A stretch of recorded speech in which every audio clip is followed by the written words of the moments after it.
salah kepada kita, itu jangan berdoa kepada Allah, terserah Allah bagaimana orang yang bersalah itu kepada kita. Tapi kita maafkan, karena kalau terserah Allah, bisa Allah yang memberi hukuman. Tadi terkait dengan pertanyaan ibu siapa tadi? Kalau mau tidur itu Ibu Yuli. Kalau orang yang bersalah kepada kita itu sakit hati, tapi kemudian diserahkan kepada Allah. Itu bagaimana Pak Ustaz? Kalau nggak salah Pak Ustaz mengatakan jangan berserah kepada Allah, kita maafkan saja, karena kalau terserah pada Allah nanti Allah menghukum. Aduh, berat. Kita maafkan. Ya. Maafkan aja. Kalau menurut saya jangan ya. Ya. Sekarang ya, anak punya salah sama kita. Suami, istri punya salah sama kita. Terus kita katakan, saya serahkan kepada Allah, itu berat. Berat. Jangan. Iya.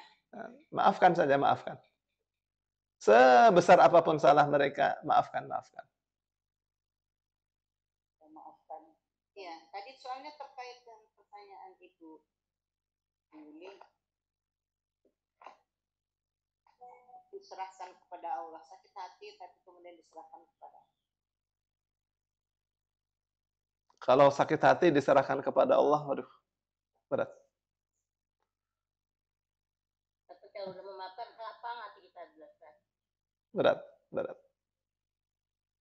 Jangan. Anak salah kepada kita diam saja, Allah hukum itu. Anak salah kepada kita diam, Allah akan hukum. Kita doakan celaka, akan celaka. Kita doakan baik, akan baik. Jadi kita mau pilih yang mana? Kita pilih anak kita celaka gitu. Itu namanya orang yang berjiwa besar. Orang yang berlapang dada. Jadi memaafkan, orang bisa memaafkan, orang bisa minta maaf, itu orang berjiwa besar. Dua-duanya harus ada. Harus mengejawantah dalam diri kita semua. Maafkan saja. Ya.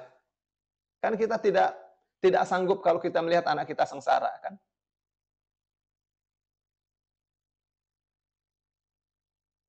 Melihat istri kita sengsara, melihat suami kita sengsara karena kesalahan kepada kita. Ya, saya sering, maaf ya, sering kasih tahu ada seorang dokter, bukan karena dokternya ya, maksud saya orang yang pendidikan tinggi, seorang laki-laki doa di multazam agar istrinya ketabrak mobil, sama-sama dokter, istri dokter juga ditabrak mobil. Ini nyata ini. Ya, kenapa sih kalau nggak suka? Kalau tidak bisa memaafkan, ya kenapa tidak dicerai saja? Ya, kenapa malah minta agar itu ditabrak? Ya, itu sangat tidak wajar.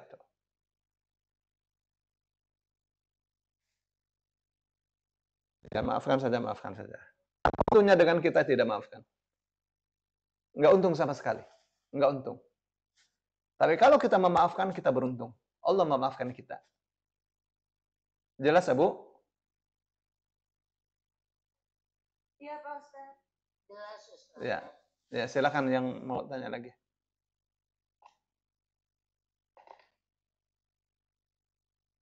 Mana Pak Ustaz? Assalamualaikum warahmatullahi wabarakatuh. Waalaikumsalam warahmatullahi wabarakatuh. Udah lama nggak tanya sama Pak Ustaz nih.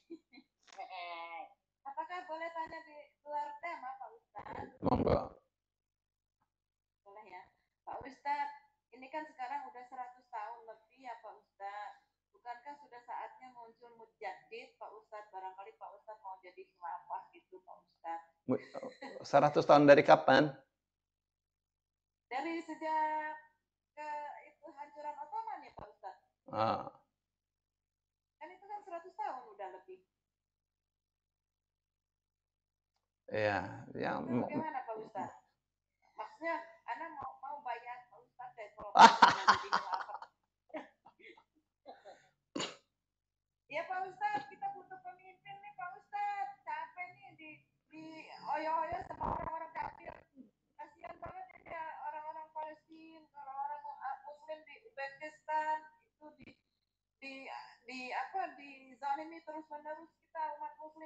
kami terus-terus di Indonesia juga umat muslim dizalimi Pak Ustadz, tolong Pak Ustadz. Barangkali Pak Ustadz mau jadi khilafah.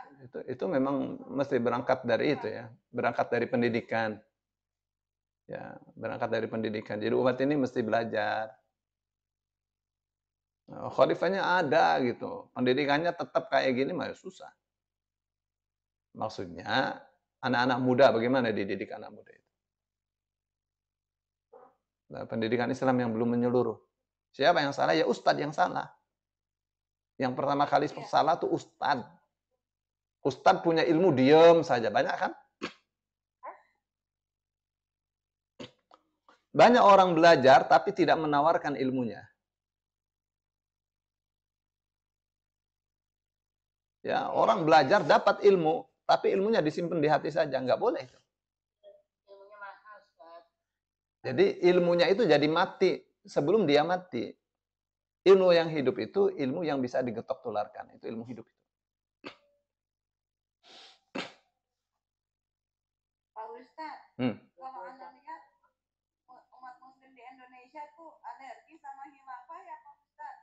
Banyak yang nggak suka sama khilafah, itu gimana Pak Ustadz? Begini, khilafah kan kekhalifahan kan? Betul nggak? Itu bentuk pemerintahan itu. Jadi khilafah itu bentuk pemerintahan di mana semua umat Islam itu pemimpinnya satu.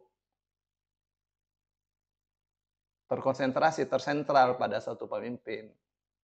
Oke, sekarang umat Islam ada di mana? Ada di seluruh dunia umat Islam. Ya. Jadi kalau mau membentuk khilafah, harus ada satu orang yang disepakati oleh pemimpin-pemimpin muslim di dunia sebagai pemimpin mereka. Ya, sehingga negara-negara itu sebagai bagian dari negara kekhalifahan. Misal, kamu nggak usah pagi-pagi bangun, kamu udah bangun berapa, kamu disiapin. Oh, Ibu di-mute kan, Bu. Oh iya, lupa, sorry. Maaf ya. jadi perhatikan nih, bagaimana sih khilafah itu? Pahami baik-baik. Khilafah itu bentuk pemerintahan di mana seluruh dunia terkonsentrasi pada satu pimpinan. Ya, terpusat pada satu pimpinan. Pimpinannya namanya khalifah.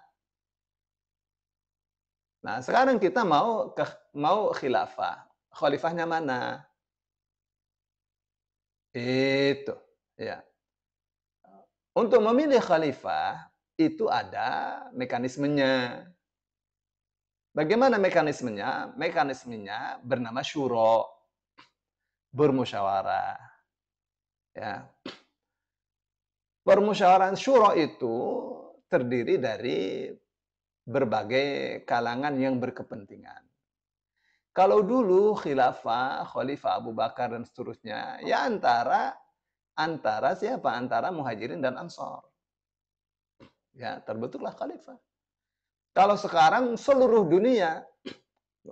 Jadi badan permusyawaratannya harus dari seluruh dunia.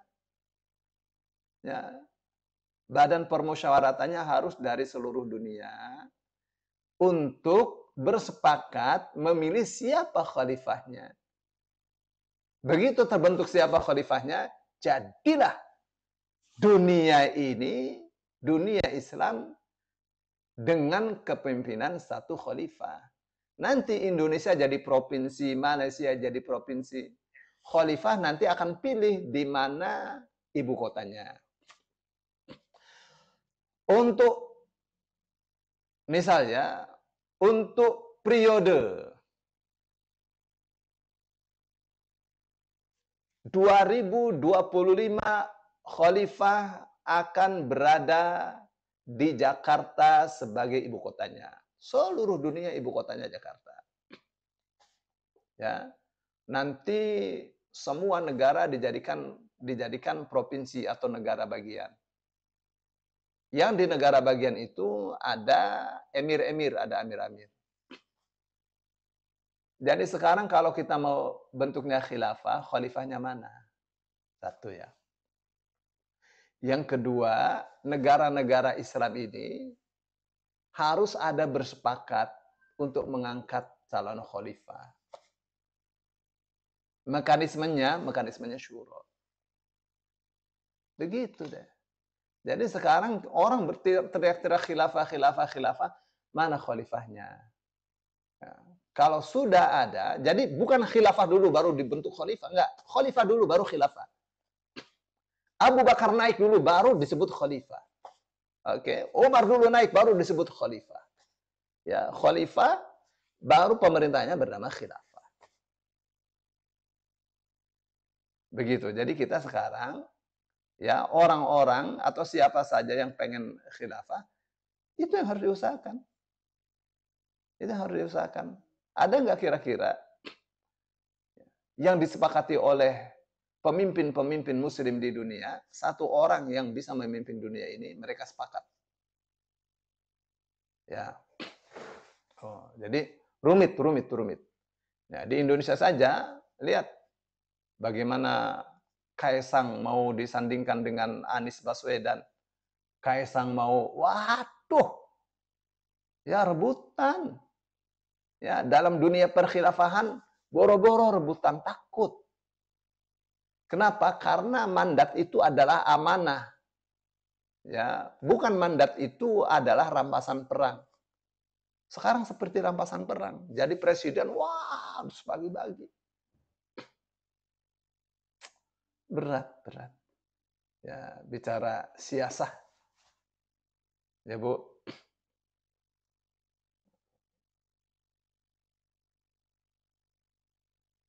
Ini sebenarnya sih penting ya. Kita bicara tentang bentuk negara di dalam Al-Quran. Pasti canggih banget itu. Ya. Ada dalam Al-Quran itu bentuk negara khilafah yang nggak ada. Ada dalam Al-Quran bentuk negara itu bentuk negara Islam gitu yang nggak ada. Ya. Yang ada itu negara yang baladan aminan wahadal baladil amin itu aja. Negara yang aman, negara yang terpercaya. Kapan negara bisa aman? Jika masyarakatnya bertauhid dengan baik. Aman. Jika hukum yang adil diterapkan dalam negeri, aman. Ya. Ini di dalam. Sandang, pangan, papan terpenuhi secara baik. Masyarakat tidak ada yang ngontrak, punya rumah semua, ini aman. Masyarakat tidak ada kelaparan, tidak ada yang telanjang, itu aman. Itu dalam negeri. Di luar negeri, orang-orang kafir takut dengan negara kita karena pertahanan, karena angkatan bersenjata, pertahanan kita ini kuat, itu aman. Tapi kalau negara-negara tetangga ya melecehkan kita, oh Indonesia persenjataannya sudah pada rongsok, itu sudah tidak aman. Yang ini curi kekayaan, yang ini curi kekayaan alam kita, itu sudah tidak aman.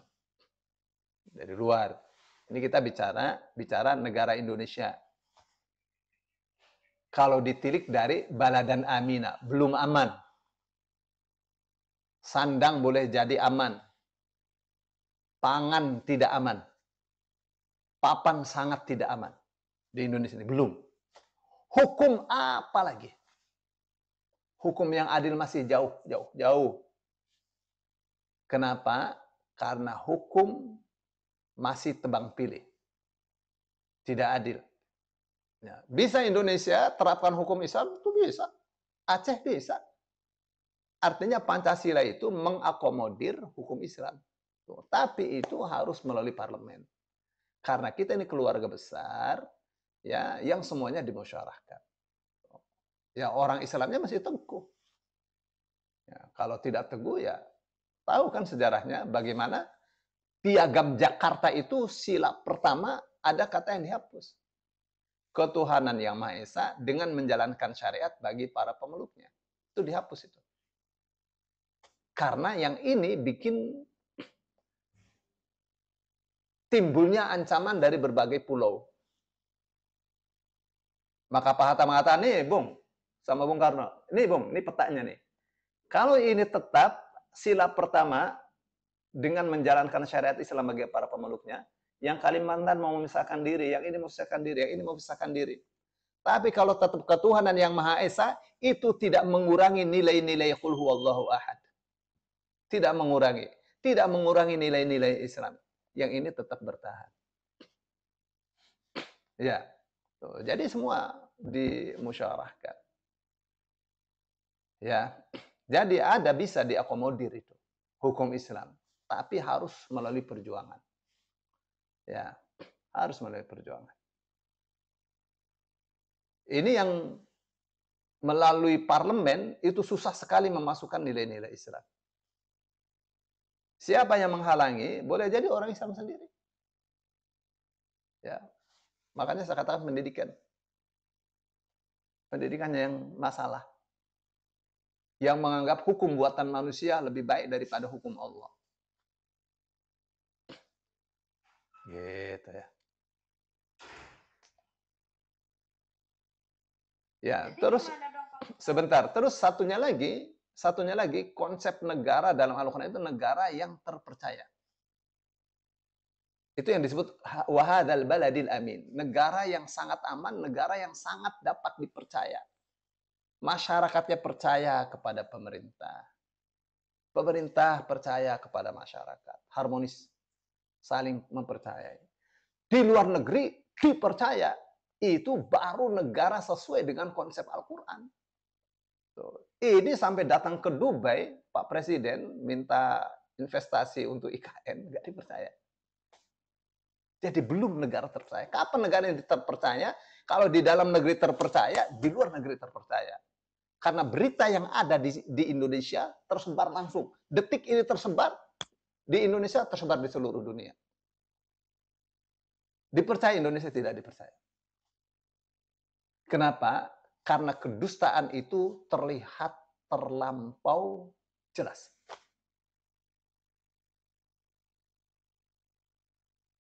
Begitu deh. Ya, kita bicara politik dengan Al-Qur'an tuh enak. Ya, Bu. Iya, Pak Ustadz. Jadi gimana dong, Pak Ustadz? Jadi Pak Ustadz mau jadi khilafah kah? Kan munculnya di Indonesia katanya. Kata Ustadz Andri. Ya, itu ngomong kosong aja itu. Orang kayak apa itu? Ya. Ustadz Andri kok ngomong kosong? Beliau pakar ini loh, Pak Ustadz. Ahli apa PKI gitu kayak gitu. Kalau ceramah selalu gitu. Ya, dia ngerti nggak konsep khilafah seperti apa? Gampang. Ngerti seperti saya bagaimana? Khilafah itu belakangan, khalifah dulu. Jangan tawarkan khilafah. Tawarkan khalifah dulu. Jangan ngomong khilafah, khalifah. Khilafah itu belakangan. Kalau ada khalifah, baru ada khilafah. Nggak bisa khilafah dulu, baru ada khalifah. Khalifah dulu, baru khilafah. Tawarkan mana khalifahnya? Bisa nggak? Omong kosong kalau tidak tawarkan khalifahnya. Ya, kita kawan-kawan yang punya konsep khilafah, tawarkan mana khalifahnya. Baru kita ambil suara. Semua presiden kita minta tanda tangan untuk mau mengakui dia sebagai khalifah, sebagai pemimpinannya. Mau? Donald Trump suruh tanda tangan, sepakat bahwa dia khalifah, mau?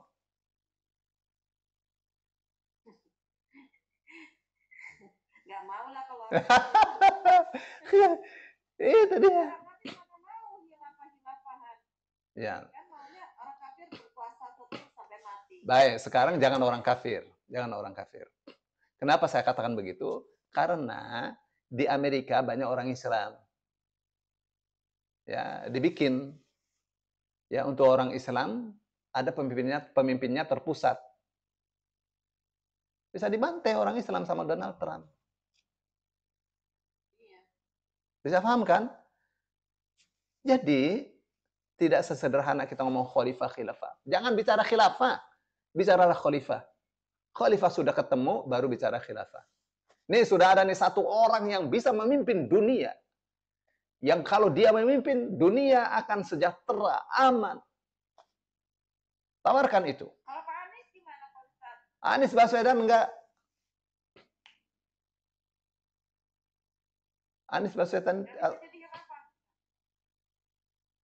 Ibu tahu, di Indonesia saja kalah sama Pak Prabowo. Itu artinya Anies Baswedan untuk skala Indonesia saja masih kalah. Ya, dari sisi demokrasi. Jadi bagaimana itu mau bentuk khilafah itu ya ada calonnya, khalifahnya. Baik satu ya. Terus yang kedua dibentuk syuro. Syuronya harus dari seluruh dunia. Ulama-ulama seluruh dunia. Gitu tuh. Ininya ya. Langkah-langkahnya. Gitu ya.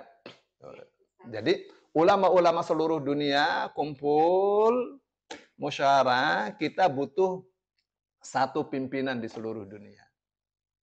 Siapa? Anies Baswedan. Ya. Muhammad bin Salman, misal ya. Ismail Haniyah, misal. Ya.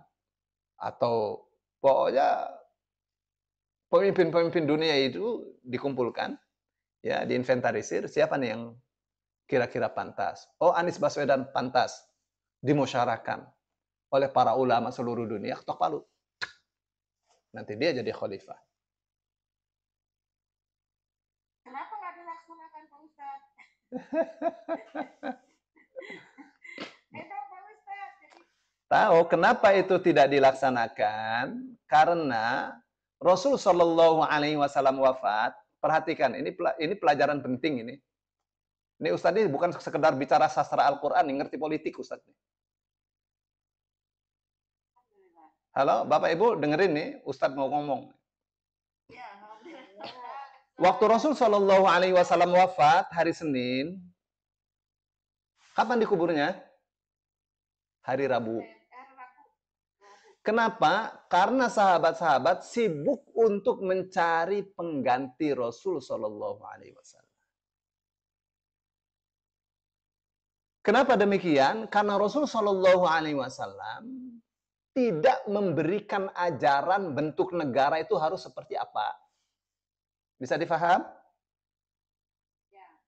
Bentuk negara itu diserahkan kepada umat.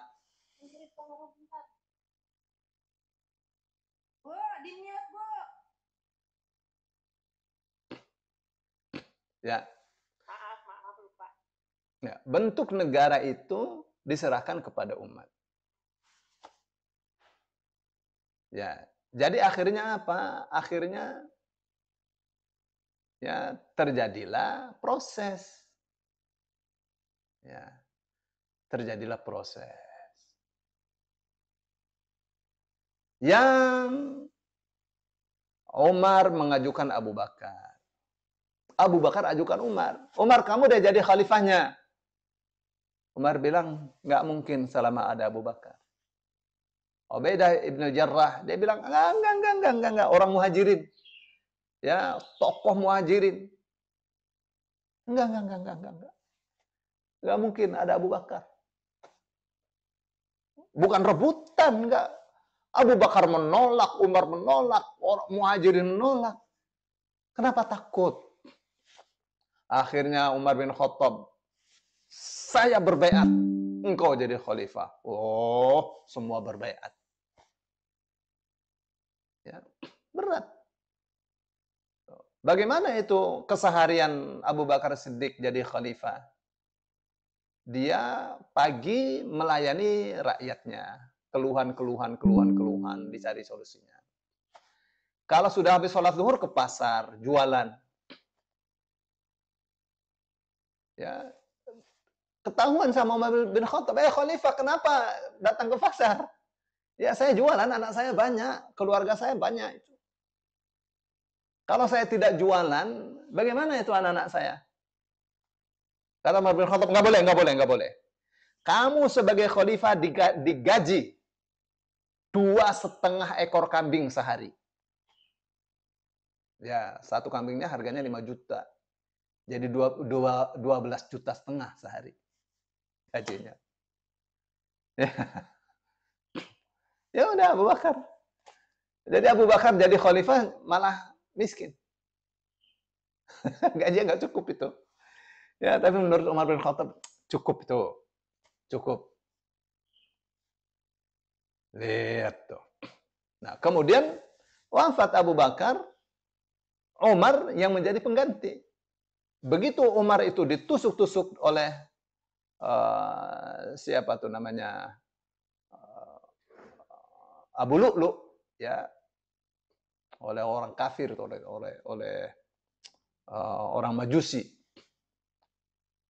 ya, bersimbah darah Umar bin Khattab. Sahabat-sahabat mengatakan, apakah engkau tidak berwasiat siapa penggantimu sebelum kau wafat? Apa jawab Umar bin Khattab? Kalau saya berwasiat siapa pengganti saya, sudah ada contohnya orang yang lebih baik dari saya, yaitu Abu Bakar. Abu Bakar Siddiq waktu mau meninggal, dia katakan, pengganti saya, khalifah artinya pengganti. Khalifah saya adalah Umar bin Khattab.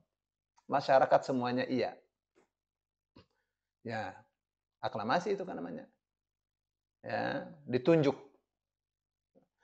Terus Umar bin Khattab mengatakan, kalau saya tidak katakan siapa pengganti saya, sudah ada contohnya yang lebih baik daripada Abu Bakar.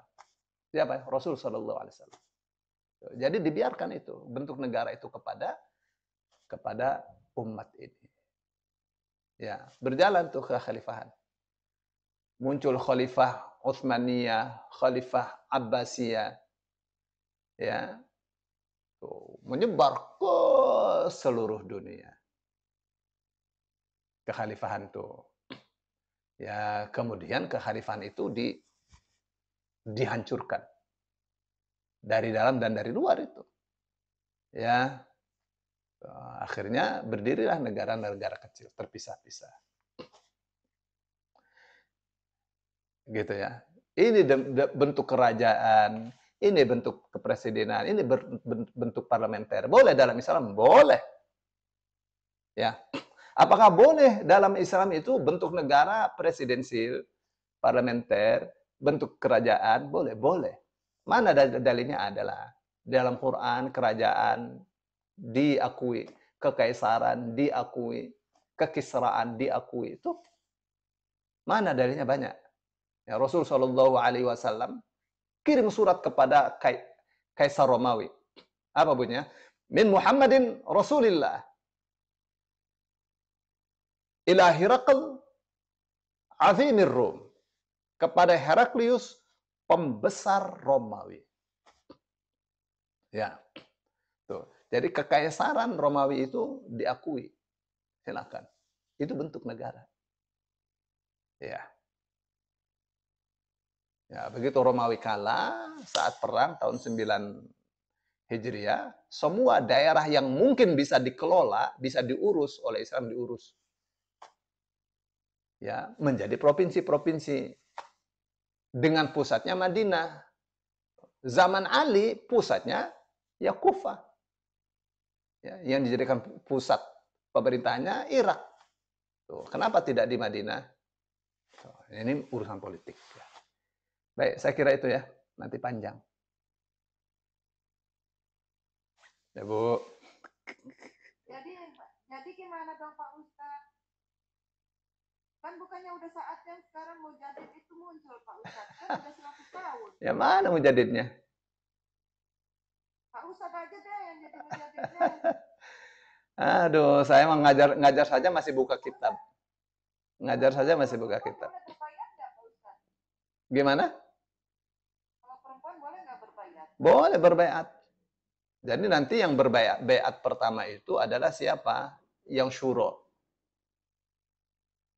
Ya, yang syuro bayat. Ya, nanti semua masyarakat bayat. Kalau syuro sudah bayat sudah. Berarti sudah perwakilan seluruh rakyat, seluruh masyarakat di dunia. Gitu, bukan orang per orang begitu. Jelas? Oh gitu ya. Iya Pak Ustaz. Kirain orang per orang. Enggak.